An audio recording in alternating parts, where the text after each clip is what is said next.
लीजिए सुनिए, देवकीनंदन खत्री के लिखे उपन्यास चंद्रकांता संतति के 21वें भाग के 10वें बयान को मेरी यानी समीर गोस्वामी की आवाज में।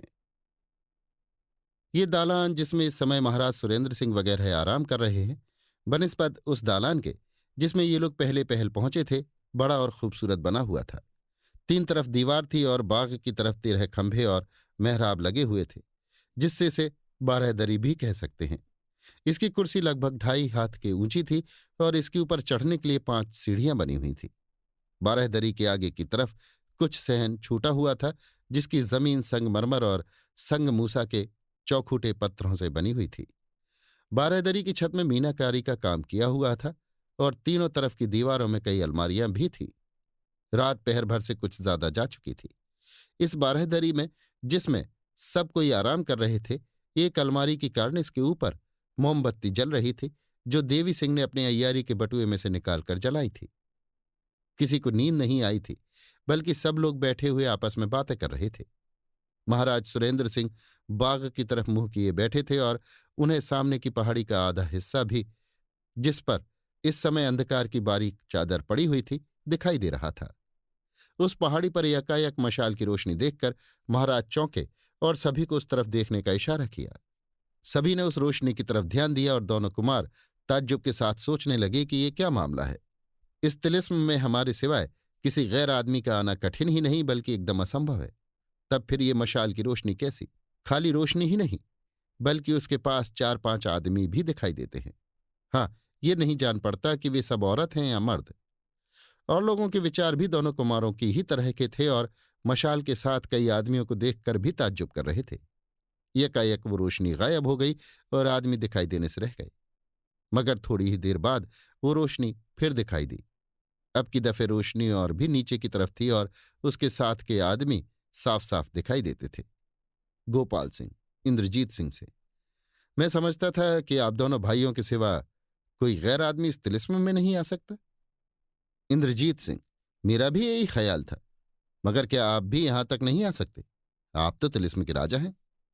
गोपाल सिंह, हाँ, मैं तो आ सकता हूं, मगर सीधी राह से और अपने को बचाते हुए।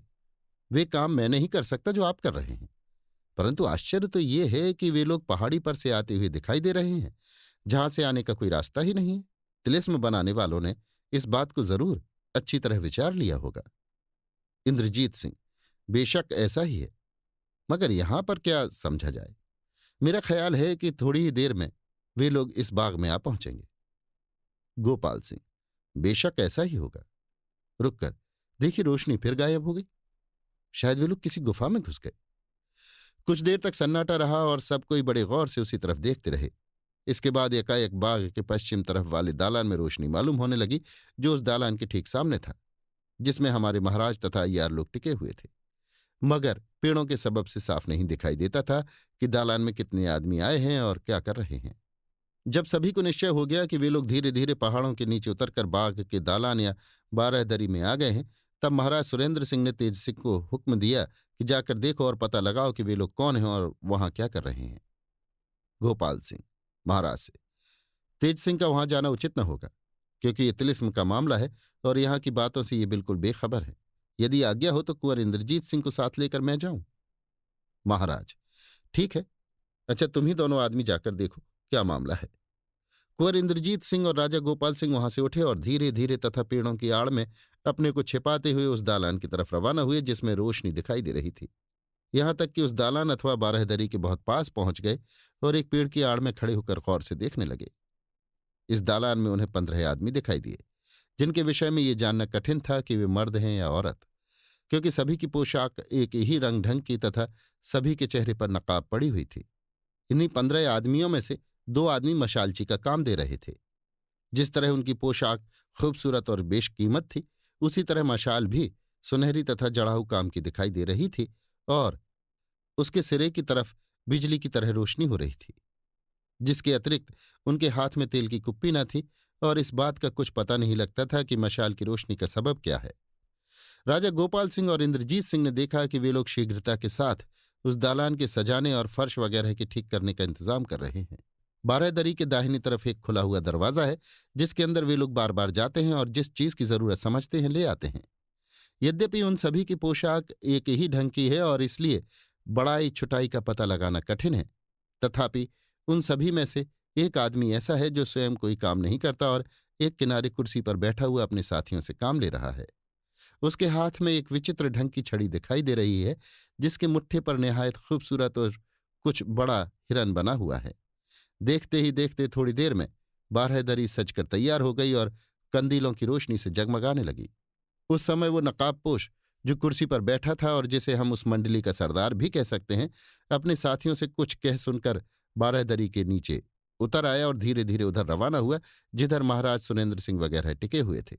ये कैफियत देखकर राजा गोपाल सिंह और इंद्रजीत सिंह, जो छिपे सब तमाशा देख रहे थे, वहां से लौटे और शीघ्र ही महाराज के पास पहुंचकर जो कुछ देखा था संक्षेप में सब बयान किया। उसी समय एक आदमी आता हुआ दिखाई दिया। सभी का ध्यान उसी तरफ चला गया और इंद्रजीत सिंह तथा राजा गोपाल सिंह ने समझा कि ये वही नकाबपोश का सरदार होगा जिसे अभी हम उस बारहधरी में देख आए हैं और जो हमारे देखते देखते वहां से रवाना हो गया था। मगर जब पास आया तो सभी का भ्रम जाता रहा और एकाएक इंद्रदेव पर निगाह पड़ते ही सब कोई चौंक पड़े। राजा गोपाल सिंह और इंद्रजीत सिंह को इस बात का भी शक हुआ कि वो नकाबपोशों का सरदार शायद इंद्रदेव ही हो, मगर ये देखकर उन्हें ताज्जुब मालूम हुआ कि इंद्रदेव उस नकाबपोशों किसी पोशाक में न था जैसा कि उस बारहदरी में देखा था, बल्कि वो अपनी मामूली दरबारी पोशाक में था। इंद्रदेव ने वहां पहुंचकर महाराज सुरेंद्र सिंह, बीरेंद्र सिंह, जीत सिंह, तेज सिंह, राजा गोपाल सिंह तथा दोनों कुमारों को अदब के साथ झुककर सलाम किया और इसके बाद बाकी अय्यारों से भी जय माया की कहा। सुरेंद्र सिंह: इंद्रदेव, जब से हमने इंद्रजीत सिंह की जुबानी ये सुना है कि इस तिलिस्म के दारोगा तुम हो, तब से हम बहुत ही खुश हैं। मगर ताज्जुब होता है कि तुमने इस बात की हमें कुछ भी खबर नहीं की और न हमारे साथ यहां आए हो। अब एकाएक इस समय पर यहां पर तुम्हें देखकर हमारी खुशी और भी ज्यादा हो गई। आओ हमारे पास बैठ जाओ और ये कहो कि हम लोगों के साथ तुम यहां क्यों नहीं आए। इंद्रदेव: बैठकर। आशा है कि महाराज मेरा वो कसूर माफ करेंगे। मुझे कई जरूरी काम करने थे जिनके लिए अपने ढंग पर अकेले आना पड़ा। बेशक मैं इस तिलिस्म का दारोगा हूं और इसीलिए अपने को बड़ा ही खुशकिस्मत समझता हूं कि ईश्वर ने इस तिलिस्म को आप ऐसे प्रतापी राजा के हाथ में सौंपा है। यद्यपि ये आपके फर्माबरदार और होनहार पोतों ने इस तिलिस्म को फतह किया है और इस सबब से वे इसके मालिक हुए हैं, तथापि इस तिलिस्म का सच्चा आनंद और तमाशा दिखाना मेरा ही काम है। ये मेरे सिवाय किसी दूसरे के किए नहीं हो सकता। जो काम कुंवर इंद्रजीत सिंह और आनंद सिंह का था उसे ये कर चुके, अर्थात तिलिस्म तोड़ चुके, और जो कुछ इन्हें मालूम होना था हो चुका। परंतु उन बातों, भेदों और स्थानों का पता इन्हें नहीं लग सकता जो मेरे हाथ में है और जिसके सबब से मैं इस तिलिस्म का दारोगा कहलाता हूं। तिलिस्म बनाने वालों ने तिलिस्म के संबंध में 2 किताबें लिखी थी, जिनमें से वे एक तो दारोगा के सुपुर्द कर गए और दूसरी तिलिस्म तोड़ने वाले के लिए छिपा कर रख गए, जो कि अब दोनों कुमारों के हाथ लगी, या कदाचित इनके अतिरिक्त और भी कोई किताब उन्होंने लिखी हो तो उसका हाल मैं नहीं जानता। हाँ, जो किताब दारोगा के सुपुर्द कर गए थे वो वसीयतनामे के तौर पर पुश्त दर पुश्त से हमारे कब्जे में चली आ रही है और आजकल मेरे पास मौजूद है। ये मैं जरूर कहूंगा कि तिलिस्म में बहुत से मुकाम ऐसे हैं जहां दोनों कुमारों का जाना तो असंभव ही है, परंतु तिलिस्म टूटने के पहले मैं भी नहीं जा सकता था। हाँ, अब मैं वहां बखूबी जा सकता हूं।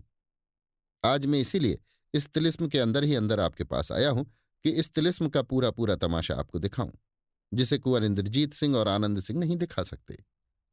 परंतु इन कामों के पहले मैं महाराज से एक चीज मांगता हूं जिसके बिना मेरा काम नहीं चल सकता। महाराज: वो क्या? इंद्रदेव: जब तक इस तिलिस्म में आप लोगों के साथ हूं तब तक अदब लिहाज और कायदे की पाबंदी से माफ रखा जाऊं। महाराज: इंद्रदेव, हम तुमसे बहुत प्रसन्न हैं।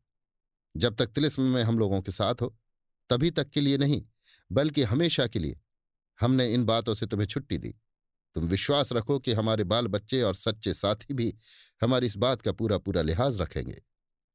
ये सुनते ही इंद्रदेव ने उठकर महाराज को सलाम किया और फिर बैठकर कहा, अब आज्ञा हो तो खाने पीने का सामान जो आप लोगों के लिए लाया हूं हाजिर करूं।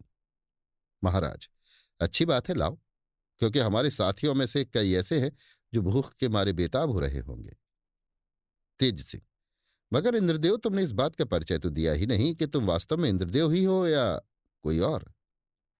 इंद्रदेव मुस्कुराकर: मेरे सिवा कोई गैर यहां आ ही नहीं सकता।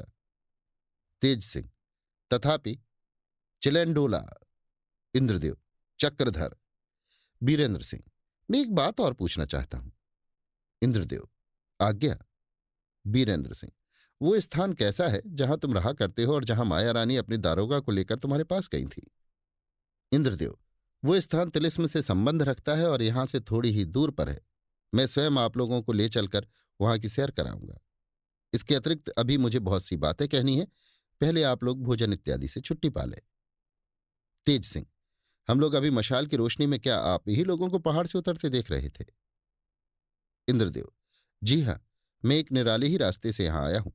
आप लोग बेशक ताज्जुब करते होंगे कि पहाड़ से कौन उतर रहा है, परंतु मैं अकेला ही नहीं आया हूं, बल्कि कई तमाशे भी अपने साथ लाया हूं, मगर उनके जिक्र का भी मौका नहीं है। इतना कहकर इंद्रदेव उठ खड़ा हुआ और देखते देखते दूसरी तरफ चला गया, मगर अपनी इस बात से कि कई तमाशे भी अपने साथ लाया हूं, कईयों को ताज्जुब और घबराहट में डाल गया। अभी आप सुन रहे थे देवकीनंदन खत्री के लिखे उपन्यास चंद्रकांता संतति के 21वें भाग के 10वें बयान को मेरी यानी समीर गोस्वामी की आवाज में।